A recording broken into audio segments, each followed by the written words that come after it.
Hi, Jennifer. Is your nickname Jenny? Is It that is, what Jenny. you call me? Okay. Because I was actually, I have a friend who works at Amplify, who I walk my dog with, and I was like, I'm interviewing Jennifer, and she's like, Oh, you mean Jenny? I'm like, yes. Yeah, either is fine, but most of my friends and colleagues call me Jenny. Oh, okay. Good morning, and thanks for being part of Starting Trouble. Thank you. Thank you. I'm so happy to be able to take some time and chat with you. I know. Thanks so much for that. So let's just get started and tell us a little bit about what you do and about being a mom. Yeah, so I work for Project Ed. We're a mission-driven consulting group. So we partner with mostly ed companies, some foundations and nonprofits, and help them improve their products and services. And what exactly that looks like depends on the client and their needs. But my role there is a senior director of strategy and operations, which kind of means a little bit of everything. I used to work for professional services for Amplify, so have that experience, and particularly with implementation and pilots. But also as a classroom teacher for a little while in North Carolina, and bring that experience to everything that I do. I see. Well, that's pretty cool. And then you have kids. I And do, yeah. My son Cruz, he is 2 years old, and full of lots of energy and opinions. And I work from home, which is both a blessing and difficult. So does he With go the to 2 year. there or anything like that? So currently he goes to school part-time. My husband and I actually also own a Latin dance company. My husband is a professional salsa dancer. So I was lucky. I had 4 months off when he was first born. And then I worked up to working back full-time. So about when he was 6 months old, I went back to work full-time, but still telecommuting. I was remote. I just had to talk to my then boss at that time and explain how I didn't want to travel quite as much. And so my husband stayed home with him during the day while I worked, and then we'd have a quick dinner together and then shift, right? Then Beto would go to work to teach dance, and I would be with Cruz at home. But about when he was a little over a year, we put him in a part-time school. We try to speak Spanish as much as possible, and we found a school that's fully Spanish immersion. So he goes there 2 or 3 days a week now. Oh, that's very, very cool. That's really, really cool. So you said that you had to speak to your boss when you had him and, like talk about telecommuting, etc. So this next question is really about that a little bit. Where was your career at before motherhood, and what went into your decision to keep on the path that you were on, or maybe change it slightly? Yeah. Changed it slightly. Definitely changed. So I am at a different company now, but in a similar field. Prior to having my son, I was traveling quite a bit, 2 or 3 weeks out of every month, all over the country. I would typically, in my last project, I would teach. I would borrow a teacher's classroom and teach for a week, and then co-teach with them for a week, and then kind of help and mentor them that third week and invite all sorts of people in.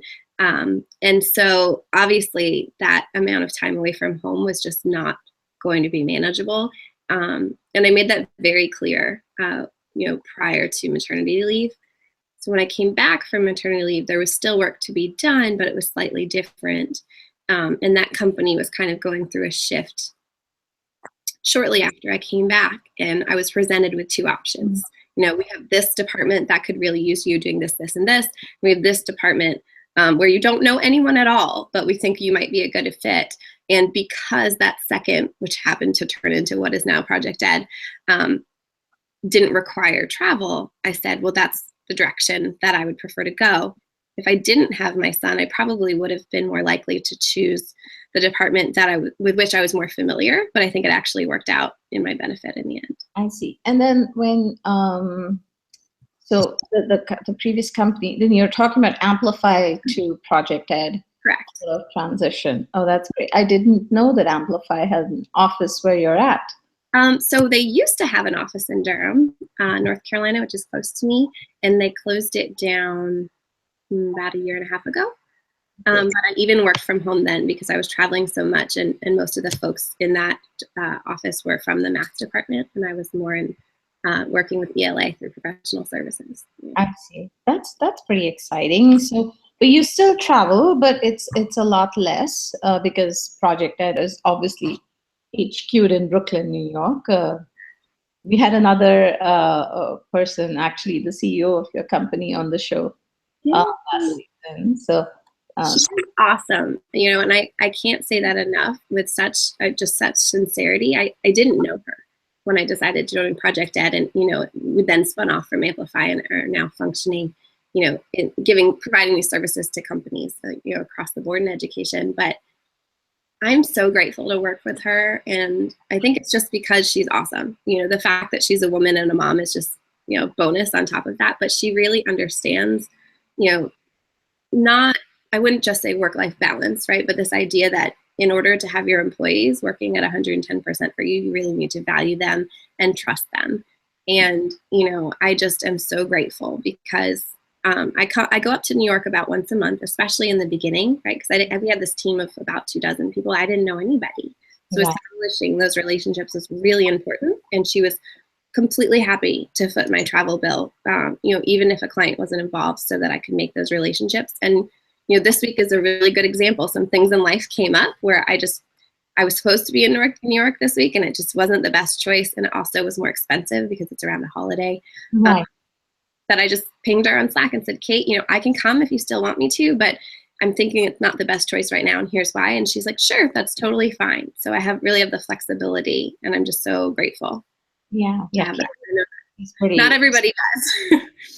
Yeah, I know. And that's the bit that we want to eventually change, I'm hoping, through the conversations we have on the show, so on and so forth.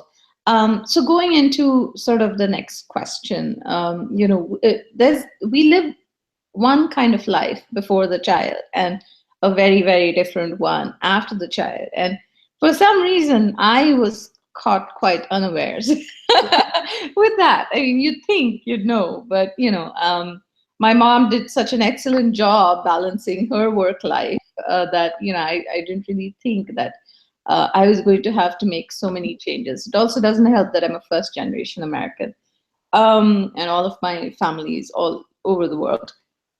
So that's just me. And but I want to hear, what challenges you faced as a working mom and what you learned from them. So any top 3 main challenges that you faced? Just 3? I mean, there are so many. Well, I could talk about them all. So I had an opposite experience. Actually, my mother never worked outside of the home, and I never had that role model. And and very well intentioned. I remember my parents thinking, "Oh, you're a teacher. When you decide to have a family, you just won't work anymore." And I didn't really push back on that at that time because it seemed normal. But as I grew, not only as a teacher, and in any role, I realized I really like working. I really am passionate about teaching, and I don't think that I would be happy staying home full time. Where I know many people are, and that's wonderful for them too.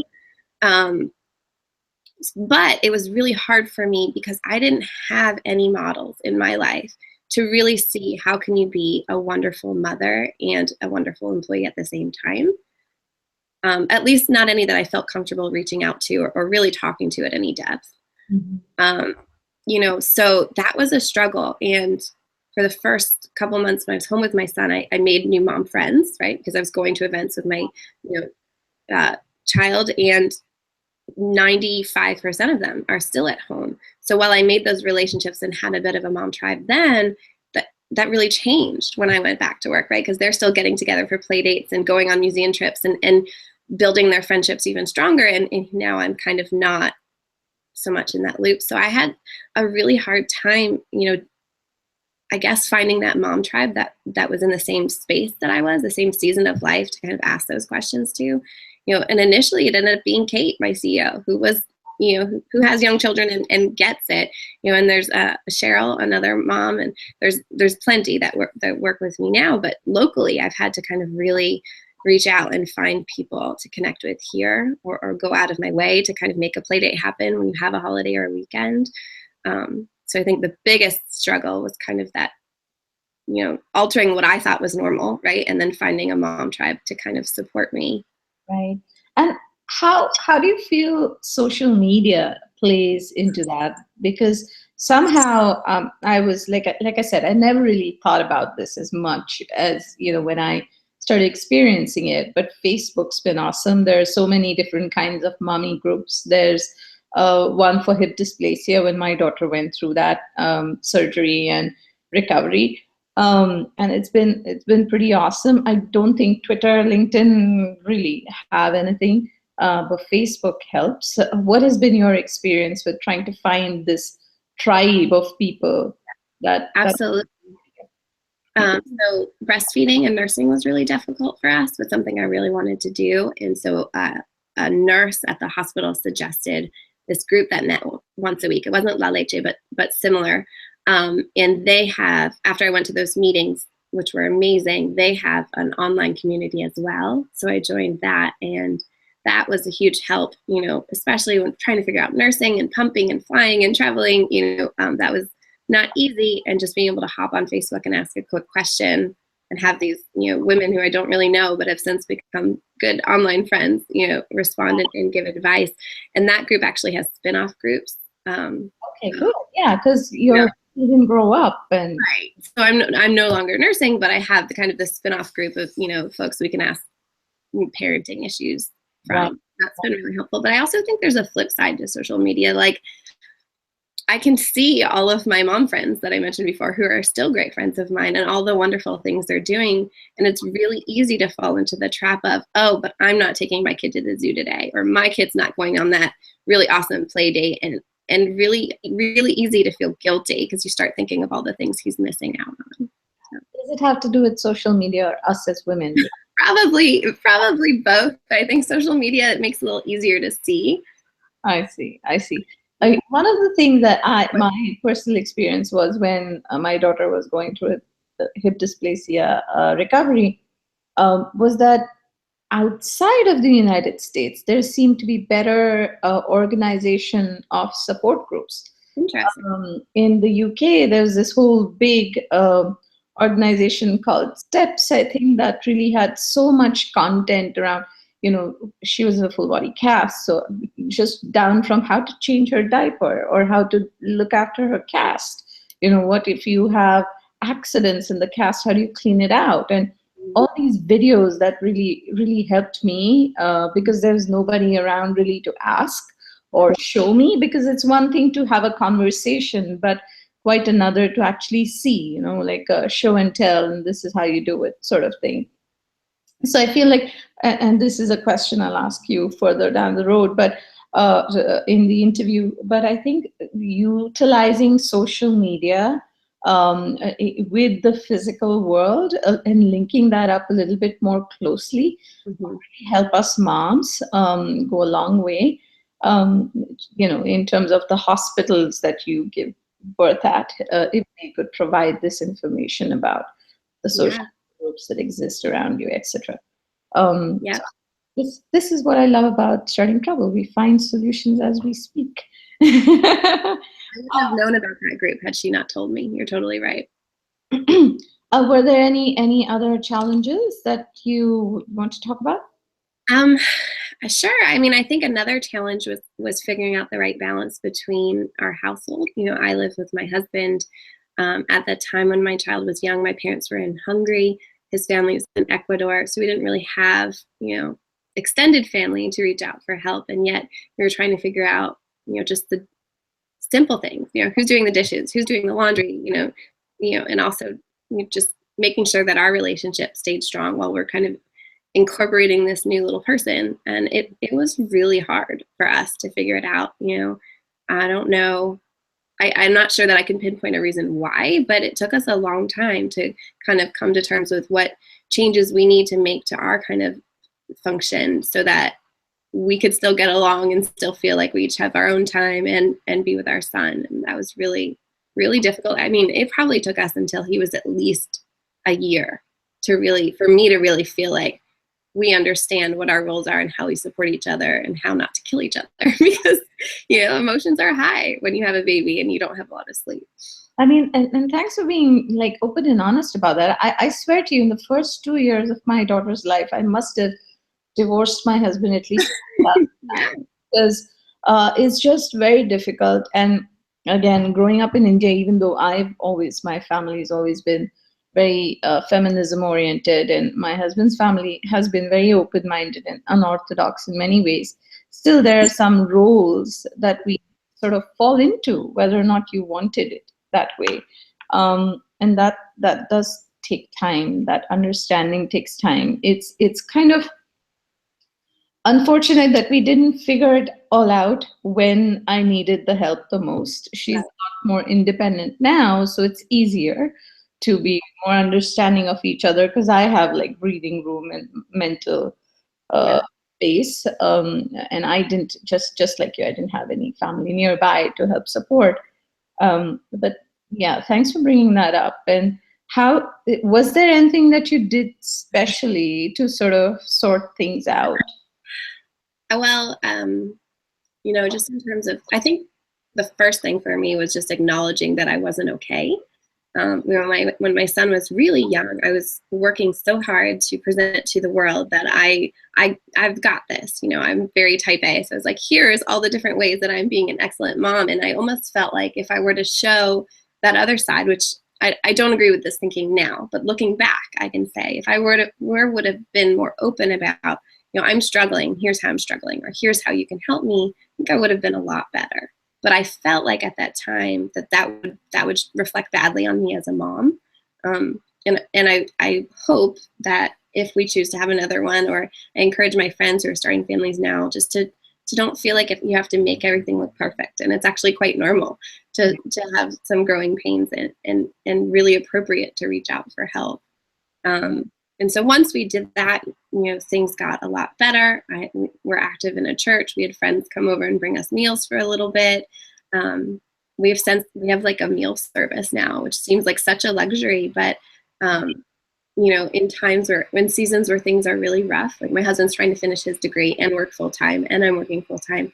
We purchase meals that you just warm up in the fridge, or they're in the fridge and you warm them up in the oven, because we just don't have time to make good food choices, and it's cheaper than eating out all the time. So if you would have told me 3 years ago that that's what I would be doing, or that we would have someone help clean our house and she trades that for salsa lessons with my husband, I would be like, no way, I've got this. But now I'm way more receptive to, yes, please help me, and here's how, or being okay with paying sometimes for that help to make life easier, so that you have more quality time with your son and with my husband. Right. Um, I'm very glad that this you've come to the realization, we're able to tackle it. I still if I almost say God forbid I had another one, I wouldn't know where to make my meals. Yeah. It's not going to cook for the first couple months. Like it's not happening. So yeah, I think we're not having any more kids. I can't afford it. So coming back to like the theme of a working mom and the career challenges, there's a perception, and I'm guessing you didn't have to experience it, but you may have known someone who did. There's a perception that after a woman becomes a mom, she's somehow less effective or productive at work, and cannot, for all those reasons, continue to contribute significantly to the work. How do you feel about that? What do you have any thoughts around that? I definitely think that perception's out there. I don't know that anyone that I worked with, whether it was Amplify or now in Project Ed, has ever made me feel like they have that perception, but I had it, and I felt like, I'm lucky I work from home. Most of our office is in New York City. I'm so blessed to have this opportunity. Previously, I was a teacher in North Carolina, a job that I loved but couldn't afford to continue to do. Like, I wake up every day feeling so lucky for this. And I felt, and still in some ways feel, I have to prove myself. I have to prove that I'm worthy. I have to prove that I'm valuable. And that pressure can be really exhausting. And, so even though my employees didn't necessarily have that perception, I was really, really hyper aware of it. And in a lot of ways still am, so that's hard. It's hard to kind of get that notion out of your head. But I think that it actually when it's toned down a little bit and not quite so crazy, makes me more effective, right? When I'm working, whether it's 9 to 5 or whatever those hours may be, I am really vigilant about my time, and I'm really sure to get tasks complete. So I think I manage my time a lot better when I am logged on, because I have a hard stop, because I have to get my son from school, or I have to make him dinner and get into bed. And at first I was trying to do it all and just not doing anything well. So, there have been plenty of times I'll post in our Slack channel, just really transparently, hey guys, my son's sick. I have to pick him up at 4. I'm going to try to work as much as I can, but might not make, the next meeting or whatever. And actually that's okay. And actually people respond really well to you being just honest. And as long as they know what's going on and you get your work done, it's not really a big deal. But it took me, a while to come to that. And I still have to remind myself that this is okay. And did you feel like there was a change in how you now perceived other mothers who also worked? Do you find that changing, or do you notice, or are you more aware now of moms who work and the sort of compromises they have to make? I am really aware, and I feel like I see it as a badge of honor. Like, I look up to them, and I try to really pay attention to what strategies or what skills does she have to continue success, because I think it's absolutely easy to do, but there, you do have to alter the way you work. When I was pregnant with my son, I was working with a particular client who was just really demanding, not in a, they weren't super negative, right? But they were very, they wanted meetings all times of the day. They wanted you to be responsive. And I did it. I pushed myself to that limit. I was working 8, 9 o'clock at night, and I don't think that's okay. And I know now that I would feel strong enough to say, I'm sorry. I'm not, I'm not able to make that 8 o'clock meeting, but I can do it in the morning, or to just say, to respond, hey, I got your email, but I won't be able to respond until tomorrow in the work day. Like, I think setting those limits, actually, I used to think it would make people think less of me.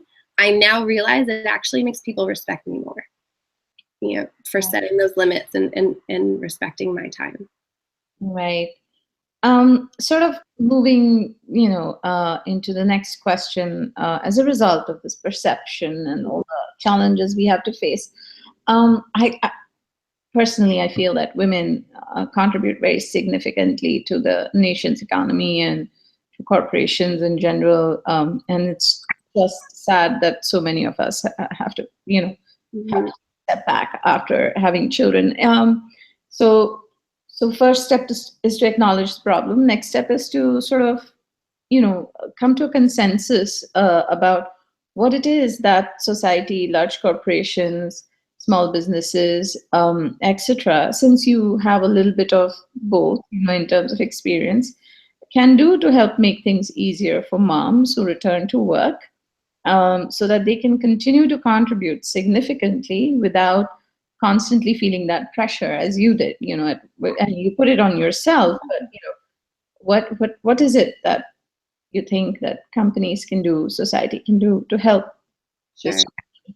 Yeah, I mean, in the immediate, I feel like I was really lucky. I got basically 4 months paid leave. That's unheard of, in North Carolina, and unheard of in most of our companies. The teachers, if I were still teaching, I would have gotten 6 weeks unpaid. Right. And so I think just realizing, there's a physical toll on a woman's body, regardless of how she delivers. There's an emotional toll, and there's a lack of sleep, and those things are really real.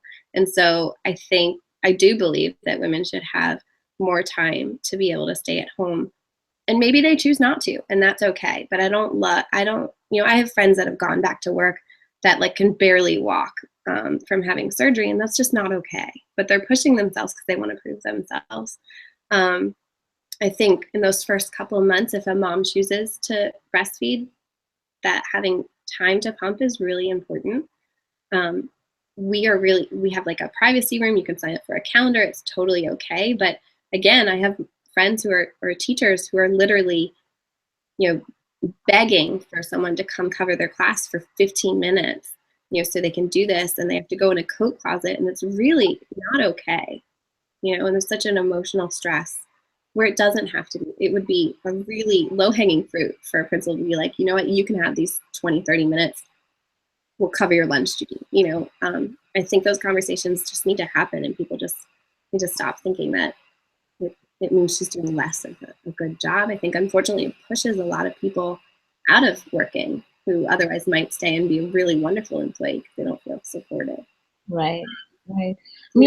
Flexibility in scheduling. If your child has to go to the doctor, there are things that companies can do to be like, yes, you can have that 1 hour without taking an entire day's work off. Being able to work from home, etc. Sometimes I've been thinking about this mother's room bit a lot. Initially, I was in a company that was really great with benefits in general, but the space that I was working at didn't have any such accommodation, and I feel like. And I looked around and I saw that there weren't any women who were, going to have children in the near future or things like that. So that sort of, I guess, if that's a difficulty for people to like just set out a separate room that is probably not used for 3 years and until somebody does get pregnant, but you could just have a room that you can, allow all employees to sort of de-stress from, and that can also double as maybe a mother's room and things like that. I think so many things you can do if they just asked the moms who who do work. I do like how that company approached it. They didn't say it was a mother's room. I like that they called it the privacy room. I like that you had to go through actually HR to get the code to enter the room. I like that there was a Google Calendar we could block out, if someone would be in there. You didn't have to put why. HR didn't ask us why. I know colleagues would go in there to pray sometimes because their religion wanted that. Or I know colleagues that would go in there, because something really sad just happened in their family and they needed 10 minutes to kind of reset. So just having it available to all employees, I think, is a great idea. And it just happened to have a couch and a little mini fridge that works really well for moms. Right. Anything else that you want to share with women who may be listening to our show? I think just, know that it's just amazing work that you do. And there are seasons of your life. So if you decide to stay at home, that's great. You're going to rock it. If you decide to go back, that's great. There are things in between you can do. There's part-time, there's contract work. And I think, feeling confident enough to speak to your employer about this is your ideal situation. And if you're in a great place like I happen to be, and I know not everyone is, they'll normally work with you. I have a coworker that works 4 days a week instead of 5 because that was really just made her life easier. And she's not valued any less, but that opportunity wouldn't have just presented itself, right? She had to ask for it and explain why it would work. If you don't have that, I think, it's okay to leave and find a company that does respect that. Right. Well, thank you, Jennifer, or Jenny, as your friend. I appreciate this, and I think the work that you're doing, to create community for moms who work and just to ask those questions and push back a little bit is just really, really wonderful. And hopefully we'll get all companies to support moms. Yeah, it would be nice to actually, make a significant change to how things happen for moms in the workplace today.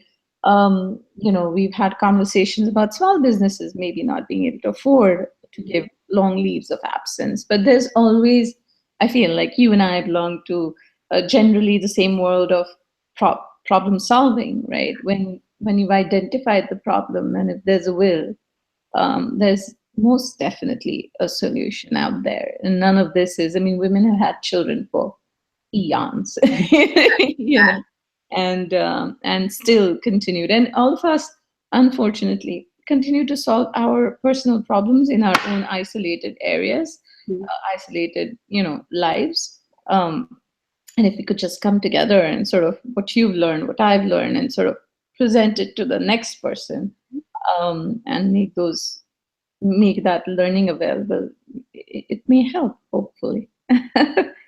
Absolutely will. So I'm really excited to see where this goes. Well, thanks for being a troublemaker, Jennifer. Thank you.